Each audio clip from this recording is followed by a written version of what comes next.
a question to discuss, and I think we got a question from the online.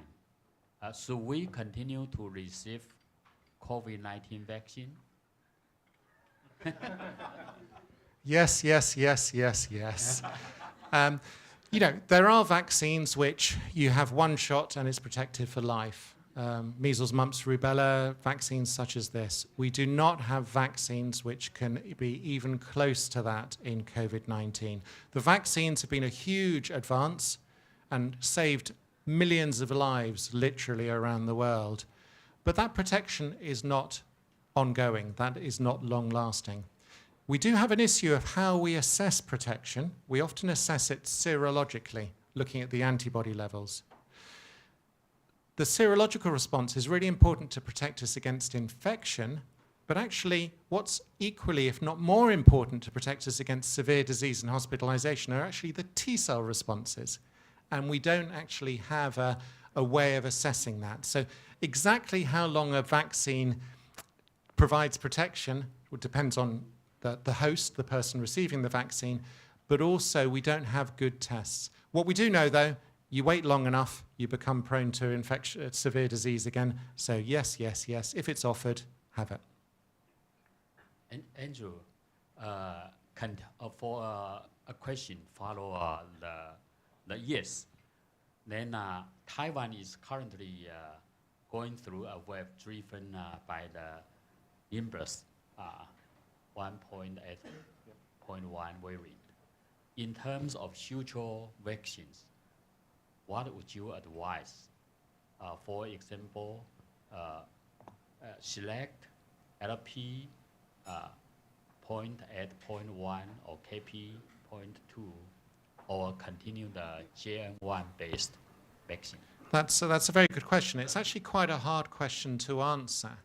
And it's hard also from my setting. So in the UK, we are still rolling out vaccines to those at risk. But actually, we're using the original Moderna vaccine.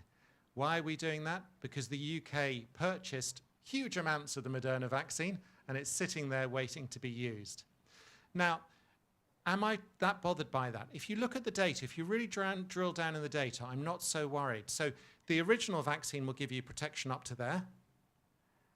A new variant vaccine might give you that little bit more protection. So what's most important is getting any of the COVID vaccines, not necessarily something that's developed on more recent variants. There's also the issue that actually when you develop a vaccine against one of the newer variants, by the time it's ready, that is no longer the variant which is circulating. And it could have changed a lot. So we'll always be chasing and we'll always be behind. We'll never catch up. So unless there is very significant data saying that one of the newer variant vaccines is significantly better than one of the older ones, then I don't really care. Just have a vaccine. And it comes back briefly to that bit about T-cell protection and B-cell protection again. So the T-cell lymphocyte responses are largely against the more conserved parts of the virus, and they are what prevent you getting hospitalized to a large degree. So we're chasing serological responses all the time, and it may not be quite the right thing to chase. But that's my view.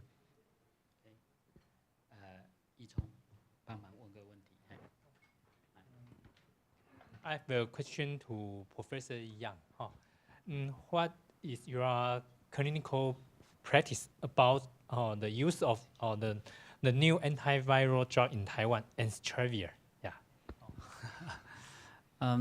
Just as I had mentioned in the talk, I think Ensitrevir is the role or position of Ensitrevir is not very easily to define, because Ensitrevir did not prove the benefit to reduce hospitalization or all cause of mortality in the phase 3 trial. But the benefit from Ensitrevir is to get the symptoms relieved earlier, maybe between 1 and 2 days. the window period is really quite short for ensitrelvir. So I think maybe for some limited population, they cannot tolerate the adverse event of nirmatrelvir ritonavir. Maybe they can have another choice, not IV infusion remdesivir, but oral ensitrelvir. However, the really benefit to reduce hospitalization or death, we still need more data to see its outcome. Okay. Here we have a question for Andrew. Regarding the co-infections of COVID and other respiratory pathogens, what diagnostic and the treatment strategy do you recommend, especially the diagnosis? Yeah. I'm not clever enough to look at a patient and go, it's COVID, or it's RSV, or it's influenza even. I can have an idea, but my sensitivity and specificity are not that good. And I don't think anyone's are. So anybody presenting with COVID-like symptoms, because COVID doesn't yet have that proper seasonality, needs to be tested for COVID. If they are also presenting in the season where RSV is circulating or influenza is circulating, they need testing for those as well. Now, if they happen to have co-infection, for a start, the prognosis is worse. But if they happen to have co-infection, I'm not clever enough to know how much is COVID and how much is RSV. So I treat for both. Why would I do anything else? Even if only 10% of it is, well, RSV is a bad example, influenza. Even if only 10% of their symptoms are influenza and 90% are COVID, that 10% could be really important. So if they meet the criteria in terms of days of illness to be treated for both, I would treat for both. So basically, if seasonality-wise they have a chance of having more than one, I would get the test done for all of them, particularly the ones you can treat. So, you know, human metapneumovirus, a bit tricky. And if there was more than one infection, I would strongly consider treating all the ones I find. There's a question online for Professor Yang. Are there any guidelines or recommendation for using antiviral therapy in transplant patients? I think maybe it's an important issue that in immunocompromised host, especially for maybe solid organ transplantation or hematopoietic stem cell transplantation. I think it's all the guideline is designed to treat high-risk populations such kind of immunocompromised host. The core principle is to treat as soon as possible, as early as possible for such kind of patients. But many aspects, maybe we need to pay attention to severe immunocompromised host. For example, drug-drug interaction. In this special population, they perhaps already received some immunosuppressant like sirolimus, tacrolimus. So we need to pay attention to the drug-drug interaction and to maybe modify the dosage or amount of the immunosuppressant. In addition, this kind of population will experience longer virus shedding or maybe a more frequent virus rebound if they receive only a short course of antiviral agent. So we see the data from EPIC-IC from ESCMID this year. In such kind of severe immunosuppression patients, longer antiviral agent with nirmatrelvir, ritonavir, this population can experience less chance of viral rebound. Okay. And I have a question for Andrew. Although the COVID remains the most severe respiratory infection, the severity is still several times higher than those of influenza. But the public fatigue toward prevention, such as vaccination and testing, is increasing. What strategies would you recommend to improve the public awareness and also to encourage the preventive measures? Well, that's the million-dollar question. If we could change that, then we would be. It's much harder to change public perceptions and COVID fatigue and vaccination fatigue than probably anybody realizes, because it's multifactorial and there's a whole lot of different issues behind it.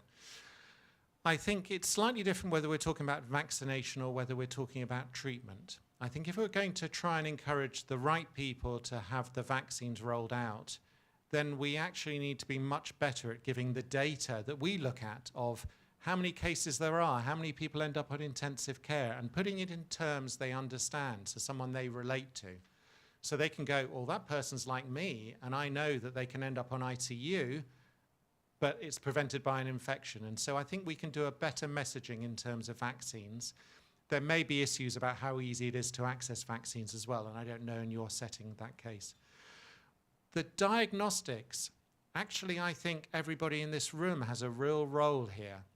So if any of you in this room deal with high-risk people at high risk of progressing to severe COVID if they caught COVID, and I assume most people in this room do, how often do we have that conversation saying, you know, if you develop symptoms like a fever or headaches or a cough, get tested quickly, because the quicker you get tested, the quicker you can have a treatment which is efficacious, and the more you delay, the more chance you have of getting into intensive care. And actually, this is how you get the test done. I'm not good at that. I'm not good at talking to all my patients and saying, oh, if you get a runny nose, think of COVID. But I think we've all got a role of doing that and facilitating their pathway to rapid diagnostics. And then, like on my last slides, the diagnostic is just one thing. You've got to make sure that then someone can triage that patient, write the prescription, give them the tablets or the injection, etc. Because that 10 to 20% increased mortality of everyday delay, we have a role in that as well, to smooth it and to inform them. Okay. I have a question for Professor Yang. And you mentioned some severely immunocompromised patient cannot clear their SARS-CoV-2 virus. And can you share your experience using the Paxlovid in this patient with long-term viral carriage? We have few experience that some patients experience prolonged viral shedding or persistent rebound virus related symptoms after he received a short course of remdesivir. During such kind of situation, the patients always had severe immunocompromised condition, like just completed a course of chemotherapy, or received B-cell depletion therapy such as rituximab. He cannot let his or her innate immunity to catch up virus clearance after the antiviral agent. So we try to suggest the patient to prolong his the course of antiviral agent. That he can have out-of-pocket nirmatrelvir ritonavir after the designed course of Paxlovid or remdesivir. So according to current study from EPIC-IC, we can see that either prolonged use for 10 days or 15 days, there are many higher chance to reduce the possible virus rebound among such kind of severe immunocompromised host. So in my opinion, I will suggest a longer treatment course for such kind of patients. Okay. Andrew, do you have the experience on the efficacy of steroid or the anti-cytokine such as tocilizumab in patients with COVID of the current variant? Oh, again, a good question. So much less experience. I mean, every day I was going to intensive care during the waves and giving out lots of tocilizumab, etc. Now it's quite rare that I have to make that decision. Is there real-world data being generated? There will be, but I'm not aware of what it is. But I'm not expecting there to be an issue. And it's because of that Siddiqui diagram, as we call it. You catch COVID. If you're unlucky and immunosuppressed or whatever the risk factors are, you'll get a pneumonitis, need to go in hospital. And it's only a subset of those individuals that develop the cytokine cascade, the inflammatory storm that goes on to get people on intensive care. And it's in those individuals that things like tocilizumab and baricitinib particularly work. So I don't know, but I wouldn't expect the viral variant to be that relevant because the virus is no longer so there. You know, you've started that cytokine storm and that cycle happening, and that's what you're trying to prevent. So it's a very good question. There will be cohorts that roughly look at this, but I'm not aware of any particular data coming through. But I would strongly assume that tocilizumab and baricitinib would still be as efficacious. And dexamethasone, anyone who needs oxygen needs to be on dexamethasone, and I don't expect that to be changed either.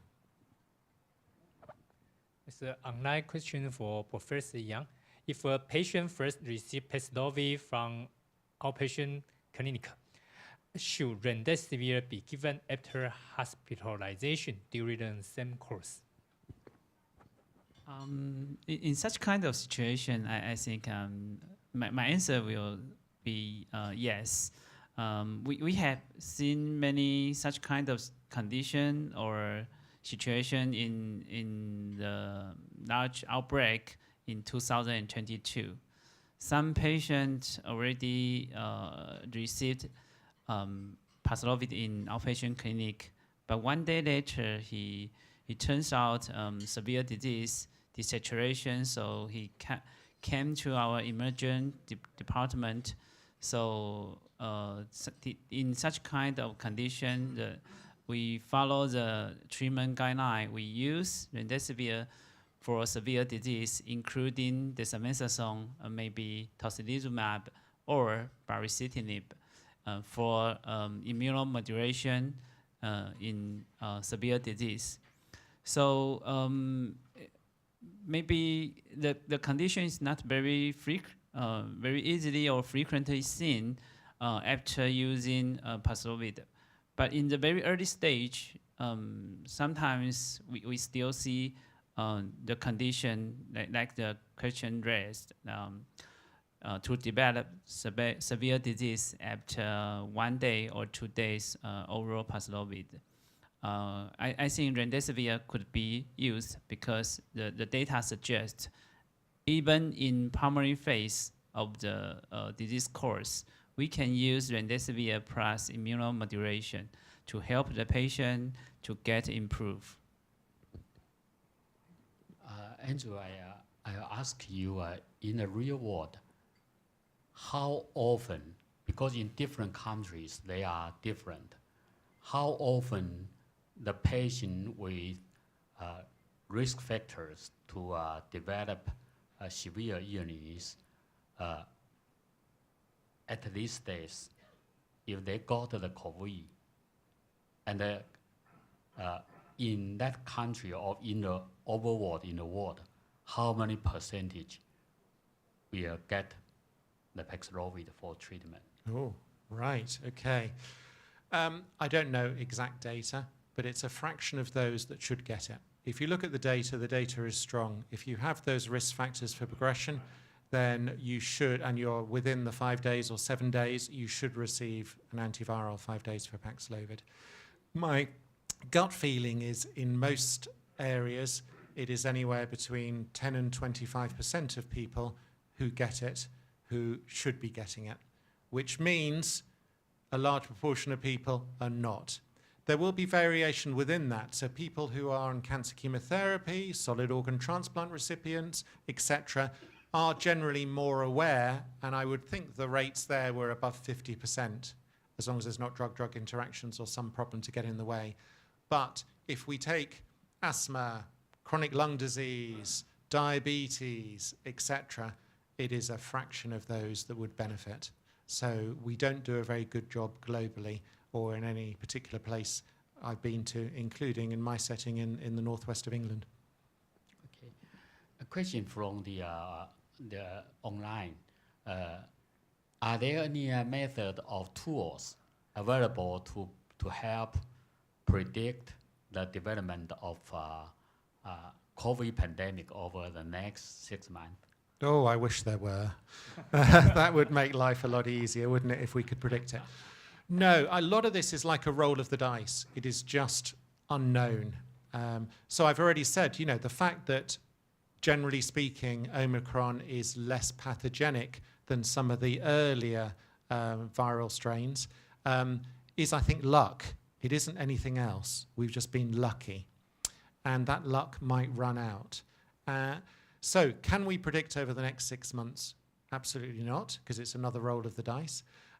We will expect new variants to appear, because that's the nature of a virus under immune pressure in a population. It's going to adapt. And every so often it'll be more infectious or have more immune escape.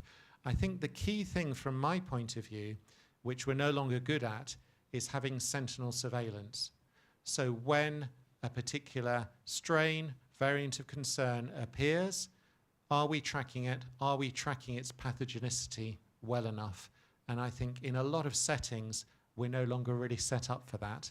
And we'll only realize when it's a big problem that's everywhere, rather than being able to identify it earlier. You might argue, even if we identified it earlier, what could we do about it, given the apathy and the COVID fatigue out there in the population? But I'd still rather know. But the simple answer to the question is no. What happens in the next 6 months could be a roll of the dice. Any more questions from our audience here? Professor Wang, do you have any question? I noticed that flashed up and then went. There was some questions about bacterial superinfection and the use of antibiotics. Good question again. At the early days of COVID-19, when we didn't really know what we were doing, we didn't have the recovery study to tell us about dexamethasone or things that didn't work, which was as important as things that did work, actually. We used to chuck in antibiotics as well, because we don't know what we're doing, and what if there's a little bit of bacterial infection as well? Now, in most settings, the amount of bacterial superinfection is very minimal in someone with COVID-19. Viral co-infections, we've touched on, that is much more prevalent. And in certain settings, and everybody always talks about India, actually superadded fungal infection, pulmonary fungal infection on those on intensive care was surprisingly high. But in most settings, that's not the case. You know, if there was something unusual with the symptomology, if they were coughing up lots of rusty-coloured green sputum as well as having COVID, I might be tempted. Do I use things like procalcitonin, etc. in that situation? I haven't. I don't know how I would, actually. I'm not sure. I'm sure there's data out there, but I don't know what it is in terms of, you know, it's quite a pro-inflammatory condition anyway. So I'm not sure there's any tools like that. The general use of antibacterials, no, don't do it. All you're going to be doing is making, you know, antibiotic stewardship worse and resistance in our intensive cares and on our wards worse. If there's something funny in the story, think about it, but not routinely. Okay. I think today we have already have a good discussion. And thank you, Professor Yang and Andrew, Professor Andrew, for your share of the updated knowledge and a very good references for our daily practice. The COVID-19 actually is not over. It's still, the war is still not ended, still ongoing. There are more challenging issues later on. Chapter 2, Chapter 3, we don't know. But we got to be well prepared, especially now the vaccine fatigue and also somewhat diagnostic fatigue also occurred from the patient family, and also from the practitioner, the physician. Therefore, we got to be more alerted and to get more prepared for the COVID, the research of COVID variant. Thank you for everyone. Thank you, Andrew and Professor Yang. Thank you.